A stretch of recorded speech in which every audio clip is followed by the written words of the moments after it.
मैं स्कूल से अपने बच्चे को लेकर के जा रहा हूँ, प्लीज मैं भीख मांग रहा हूँ आज आप लोगों से, आज भीख मांग रहा हूँ अपने बच्चे की खातिर। प्लीज मैं बच्चे को लेकर हॉस्पिटल पहुंचा और कोई इन्फॉर्मेशन नहीं दी जा रही है, क्यों मारा गया है, कितना मारा गया है, प्लीज हेल्प कीजिए आज। मैं सब हैंडल कर रहे हैं। यू खोल बेटा बस। ना मेरे बच्चे ना, ना बच्चा का है। હેલો મિત્રો, આજે એક ખૂબ એવી દુઃખભરી એક ઘટના બની છે આગ્રામાં. કદાચ તમારી પાસે મેસેજ પણ આવી ગયો હશે કે આગ્રાની એક સ્કૂલમાં, આપણું નામ નથી લેવું, પણ એ સ્કૂલમાં બે છોકરાઓ વચ્ચે મારામારી થાય છે અને એમાં એક છોકરો લોખંડના હથિયાર વડે, હાથમાં જે પહેરવાનું આવે છે એમાં, બીજા છોકરાને એ હિટ કરીને એના આગળના જડબાના 4 દાંત તોડી નાખે છે. અને એનું પંચ એટલું હેવી હોય છે કે એની આ જે જો લાઈન હોય છે, એટલે કે આપણી નીચેનો ભાગ, એમાં ફ્રેક્ચર થઈ જાય છે. અને ત્યાં સુધી હદ થાય છે જ્યારે સ્કૂલની, કે એના પેરેન્ટ્સને એવું કહેવામાં આવે છે કે તમે સ્કૂલમાં આવો, તમારા છોકરાને જરાક દાંતમાં વાગ્યું છે. અને નોર્મલી પેરેન્ટ્સ હા જઈએ છે એમ કરીને એના ફાધર પણ પહોંચે છે. પિયુષ કરીને એના ફાધર છે, જે એક યુટ્યુબર છે, એક ઇન્ફ્લુએન્સર છે. તો હું એમનો ફોટો બી અહીંયા તમને કદાચ મૂકી દઈશ. તો એના પિતા ત્યાં પહોંચે છે અને સડનલી એને વોચમેનને કહે છે કે સ્કૂલમાંથી ફોન આવેલો, હું પિયુષ કરીને એમ કરીને. તો એના ફાધરને એકદમ શાંતિથી જવાબ આપે છે કે આ છોકરો ત્યાં હશે, જોઈ લો તમે. હવે એ સ્કૂલની વર્ષે 2.5 લાખ રૂપિયા ફી છે. તો આપણે કહેવાની એટલી જ વસ્તુ કે સ્કૂલમાં જો આટલી બધી ફી હોય તો સિક્યોરિટીના નામે શું? કદાચ મેં એક વિડીયો પણ બનાવેલો કે તમારું છોકરો સ્કૂલમાં કેટલો સેફ છે એની ઉપર બી એક મેં વિડીયો બનાવેલો, જેની લિંક તમને અહીંયા કોમેન્ટમાં મળી જશે.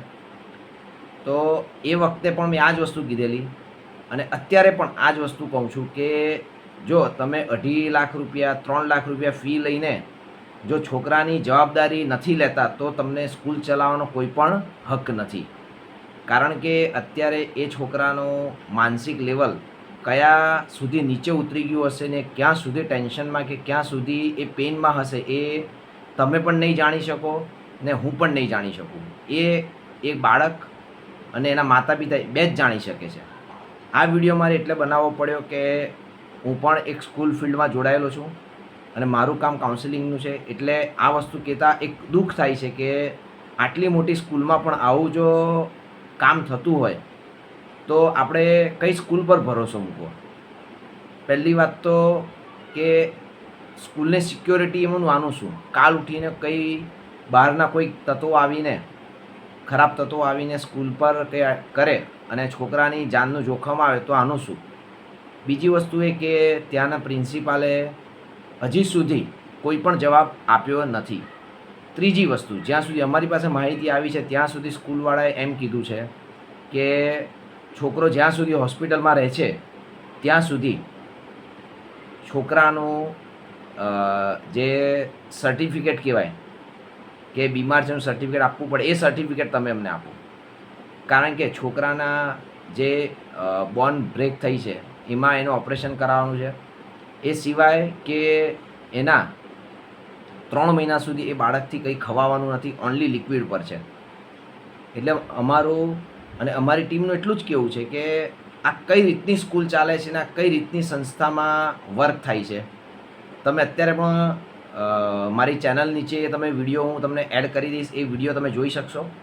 પરંતુ વસ્તુ એક જ છે કે આમાં તમારી સ્કૂલ અને તમારો સ્ટાફ એ કેટલો જવાબદાર, જે એકદમ નીચલા પાયદાન પર આવીને આવી વાતો કરે છે કે એક બેઝિક બાળકને જ્યારે વાગે છે ત્યારે એક બેઝિક જે ટ્રીટમેન્ટ કરવાની હોય અને વધારે વાગે ત્યારે જે ટ્રીટમેન્ટ કરવાની હોય, એમાંથી જ્યારે આ બાળકને વધારે વાગ્યું છે ત્યારે એ બાળક પર એક નોર્મલ ટ્રીટમેન્ટ કરવામાં આવે છે.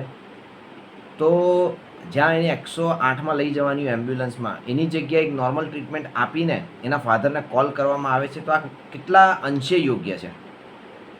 તો મિત્રો, તમે મને કોમેન્ટમાં જણાવો કે શું વર્ષે 2.5 થી 3 લાખ રૂપિયા ફી ભરીને આપણે આપણા બાળકને એક સેફ જગ્યાએ મૂકીએ છીએ ખરા, અને આ વસ્તુ દરેક સ્કૂલ માટે નથી. હું ખાસ ક્લિયર કરું છું કે આ વસ્તુ દરેક સ્કૂલ માટે નથી. જે સ્કૂલમાં આ વસ્તુ થાય છે એ સ્કૂલે જ માટે આ વિડીયો મેં બનાવ્યો છે. બાકી કોઈ પણ સ્કૂલવાળા માટે આપણે વિરોધમાં નથી. એટલે આ વિડીયોને બને એટલો શેર કરો, જેથી પિયુષભાઈને એક સપોર્ટ મળી રહે મીડિયા તરફથી, એક યુટ્યુબ ફેમિલી તરફથી અને તમારા તરફથી. તો આ વિડીયોને બને એટલો લાઈક કરો, બને એટલો શેર કરો તમારા ગ્રુપમાં. અને આપણા આગ્રામાં બી ઘણા એવા આપણા સબસ્ક્રાઈબર છે, એ લોકો આ વિડીયોને એટલો શેર કરો કે આ વિડીયો આગળ સુધી જાય અને પિયુષભાઈને એને સપોર્ટ મળી રહે. સો થેન્ક યુ ફ્રેન્ડ્સ, અને પ્લીઝ કોમેન્ટ કરીને જણાવો કે આવી સ્કૂલનું આપણે શું કરી શકીએ. Thank you.